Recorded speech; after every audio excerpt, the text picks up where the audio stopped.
예, 저기 그 갑제 29호증의 24 기획재정부 장관이라고 되어 있는 그 문건 혹시 가지고 계신 분 있으면 질문하는 게 좀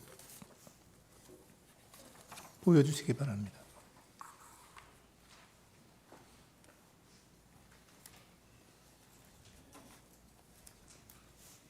예, 질문하는 게 좀 좀 확대해 주실래요? 증인, 네, 저 문건 증인이 작성했다고 했죠. 맞습니다.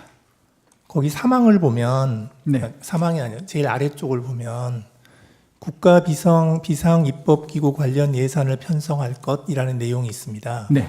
저 내용이 왜 필요했습니까?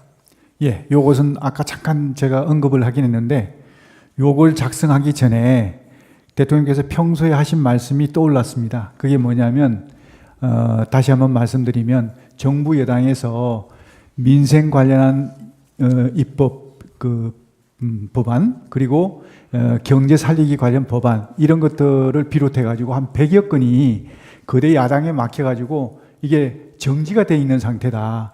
이것만이라도 제대로 좀 작동이 되면 국민들의 삶이 훨씬 더 좀 나아질 텐데 이거라도 어떻게 좀 했으면 좋겠다는 생각을 많이 말씀하셨습니다. 그러면서 나중에 기회가 되면 이런 부분들을 좀 할 수 있는 방안을 강구해 봤으면 좋겠다. 이런 말씀을 제가 몇 번 들었습니다. 그래서 그게 떠올라서 이번 기회에 그러면 이런 어떤 기재부에다가 이런 이 긴급 재정 입법권을 해서 이 입법권을 수행할 수 있는 그런 이 조직을 만들어 갖고 그걸 이제 가지고 이런 어떤 해소하지 못한 그런 여러 가지 막혀 있는 부분을 좀 해소하자 그런 생각에서 이렇게 지금 예, 정리하고 알겠습니다. 그런데 그 가운데 거를 보면요. 저 문건의 가운데 거를 보면 국회 관련 각종 보조금, 지원금, 각종 임금 등 현재 운용 중인 자금 포함 완전 차단할 것 이리 돼 있거든요. 네. 그런데 지금 증인이 말씀하시는 그런 입법을 하려면 결국 국회가 해야 되는데 입법은 국회가 하는 거니까 그런데 가운데 거는 왜 쓰셨어요? 저거는 국회를 정지시키겠다는 아닙니다. 뜻이에요. 이 국회 관련된 상황이 아니고 국회를 통해서 지원되는 단체가 있습니다. 그런 단체의 보조금, 지원금 이런 것들을 차단하라는 그런 뜻이죠. 예. 네.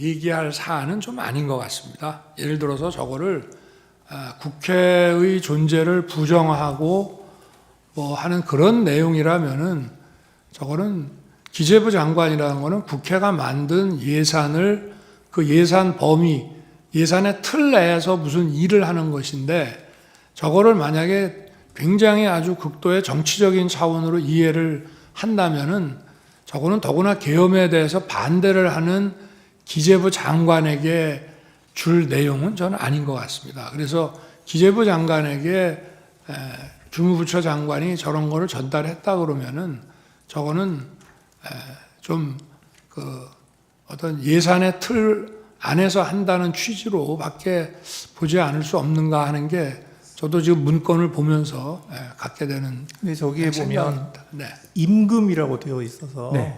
월급 주지 말라는 그 뜻인데 임금은 아까 전에 잠깐 말씀드렸는데 임금비 이런 개념이 아니고 임금 중에 사실은 이게 불법 임금들이 많다고 얘기를 들었습니다. 그러니까 인원들을 뻥튀기 한다든지 또 없는 인원을 이렇게 해서 한다든지 이런 부정적으로 나가는 임금 이런 어떤 것들을 색출해서 차단해야 되겠다 이런 개념이었습니다. 이게 결국은 저런 거 아니겠습니까? 저 잠깐 네네. 잠깐만요. 네.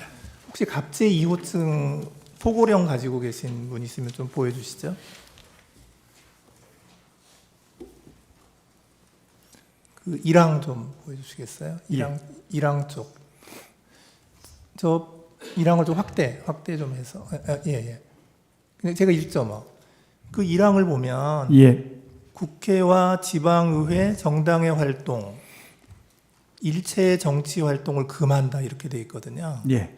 그래서 저 기획재정부 장관에게 준 그 갑제 29호증의 24의 기재 내용하고 이 포고령의 그 제1항의 1항을 이렇게 종합해서 보면 결국은 가장 주된 목표가 그 입법기구인 국회의 기능을 정지시키겠다 하는 그런 의도가 있는 것으로 보이거든요.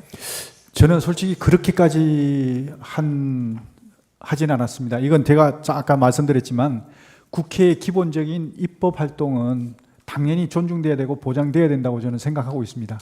그렇기 때문에 다만 정치 활동은 이거는 여러 가지 그 정치 활동을 빙자해서 국가 체계를 문란하게 할 수 있으니까 이런 활동은 좀 어떻게 제한시킬 필요가 있다. 이런 판단에서 정리한 것이지 어떤 입법 활동까지 맡겠다 이런 것은 아니었다. 저는 그렇게 말씀드릴 수 있습니다.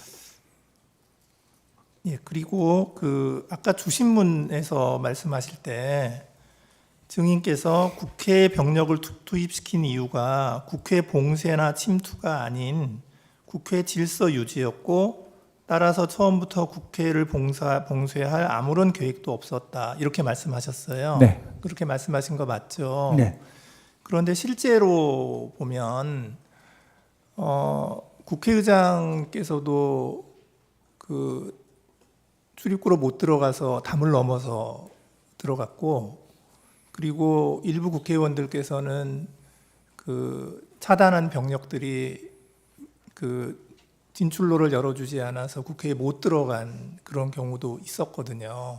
그래서 증인께서 말씀하시는 거하고 달리 실제로는 국회 봉쇄가 목표가 아니었나 하는 그러한 정황들이 많이 보이는데 그 점은 어떻게 생각하십니까? 네, 재판관님 말씀 존중합니다. 그런데 저는 생각이 좀 다른 게 말씀하신 대로 제가 만약에 봉쇄를 했다 그러면 국회의장님이 담을 넘어가서는 안 됩니다. 담을 넘어갈 수 없어야 맞는 겁니다. 봉쇄라는 개념 자체는요, 손에 손잡고 정말 울타리를 다 에워싸서 한 사람도 들여보내지 않는 것이 봉쇄입니다. 그런데 정말 많은 사람들이 담을 넘어갔다고 그러더라고요. 그건 봉쇄가 안 됐다는 겁니다. 출입구 위주로. 출입구는 왜 막았을까요? 그러니까 출입구 위주로 이제 출입을 통제한 것이죠. 그러니까 출입 통제라는 의미가 출입을 통제한다는 의미가 출입을 완전히 전면 금지한다는 의미가 아니고 출입 통제라는 의미에는 근데 국회의원들을 막았잖아요. 국회의원들 통과를 중간에 다 시켰지 않습니까? 저는 그렇게 알고 있는데. 그게 막았다가 또 통과시켰다가 또 다시 막았죠. 그건 제가 잘 모르겠는데 저는 이제 거기서 통과를 시킨 걸로 좀 알고 있었거든요. 예, 알겠습니다. 선별적으로. 예, 이상입니다.